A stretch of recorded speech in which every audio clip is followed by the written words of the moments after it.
जय हिंद एवरीवन। मैं साधना द्विवेदी। आज मैं आप लोगों को हिंदी लिटरेचर का पाठ 1 पढ़ाने जा रही हूँ, जिसका शीर्षक है हम पंछी उन्मुक्त गगन के।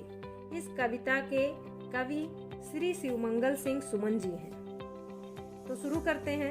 हम पंछी उन्मुक्त गगन के, पिंजर बंद न गा पाएंगे, कनक तीलियों से टकराकर पुलकित पंख टूट जाएंगे। हम पंछी उन्मुक्त गगन के कविता में कवि शिवमंगल सिंह सुमन जी पंछी के माध्यम से मनुष्य जीवन में स्वतंत्रता के महत्व को दर्शाया है।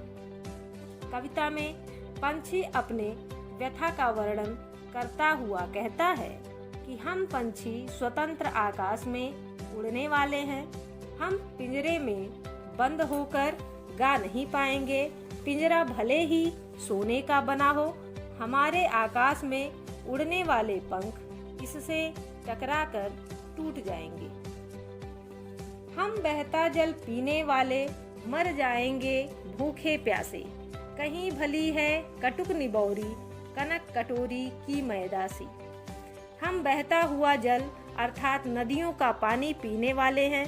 हमारे लिए सोने की कटोरी में रखी हुई मैदा से कहीं भली नीम की कड़वी निबौरी है। हम भूखे प्यासे मर जाना पसंद करेंगे, ना कि पिंजड़े का गुलामी जीवन जीना। स्वर्ण श्रृंखला के बंधन में अपनी गति उड़ान सब भूले, हम सपनों में देख रहे हैं तरु की फुनगी पर के झूले। कविता में पंछी कहते हैं कि हमें सोने के पिंजड़े में बंद कर दिया गया है। इससे हम अपनी चाल, उड़ान सब कुछ भूल गए हैं। सपने में हम देखते हैं कि पेड़ों की ऊंची डालियों में हम झूल रहे हैं। ऐसे थे अरमान की उड़ते नीले नभ की सीमा पाने, लाल किरण सी चोंच खोल चुगते तारक अनार के दाने। पिंजड़ों की कैद में आने से पहले हम सोचते थे कि नीले आसमान की सीमा को नाप लेंगे।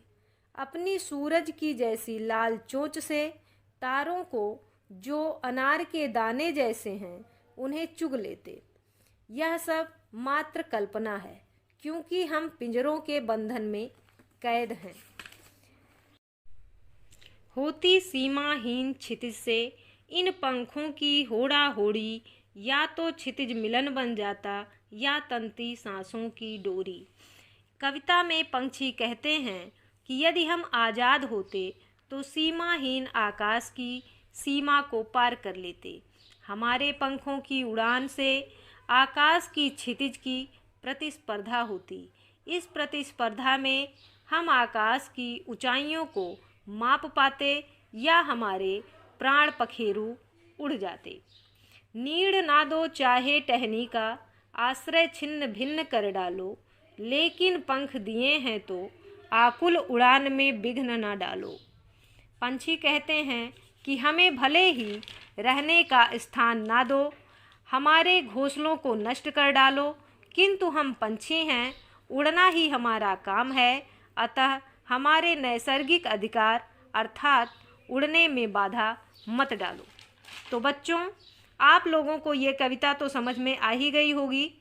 तो अब मैं आप लोगों को कुछ गृह कार्य दे रही हूँ, उसे आप लोग अपनी उत्तर पुस्तिका में कर लीजिएगा। इस कविता में जो भी लाल रंग की रेखांकित शब्द हैं उनके अर्थ लिखकर आप लोगों को लाने हैं। धन्यवाद।